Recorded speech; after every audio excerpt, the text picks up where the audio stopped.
अभी की सरकारी कर्मचारियों के लिए सबसे बेहतर स्कीम बताया।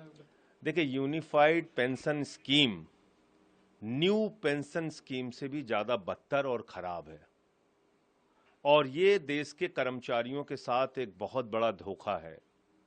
और इस पेंशन स्कीम से आपने देश के अर्धसैनिक बलों को निकालकर बाहर कर दिया। वो इस दायरे में नहीं आएंगे। देश के पैरामिलिट्री फोर्सेस इस दायरे में नहीं आएंगे, क्योंकि उनकी 25 साल की सर्विस होती ही नहीं।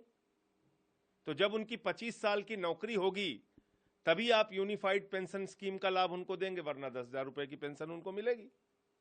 दूसरी बात इसमें क्या है कि जब से आपने अपनी नौकरी शुरू की, मान लीजिए आपने 40 साल नौकरी की, तो हर महीने आपका 10% सैलरी से कटेगा पेंशन के नाम पे, और उसके बाद पूरा पैसा सरकार अपने पास रख लेगी। मान लीजिए 1 लाख की सैलरी है, 40 साल आपने नौकरी की, कभी 2 लाख होगी सैलरी आगे बढ़ के आपकी, कभी 3 लाख होगी।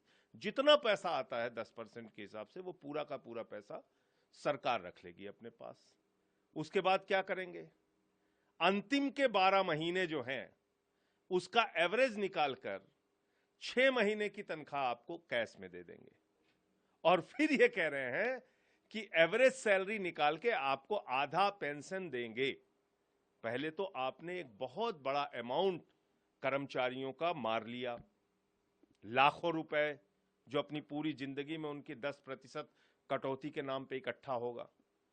दूसरी चीज, आपने इससे अर्धसैनिक बलों को बाहर कर दिया बड़ी संख्या में। आपने इसमें कह दिया 25 साल की जब न्यूनतम आपकी सर्विस होगी, 20 साल से बढ़ा के उसको 25 साल कर दिया, कि न्यूनतम सर्विस जब आपकी 25 साल की होगी तभी आप इस यूनिफाइड पेंशन स्कीम के दायरे में आएंगे।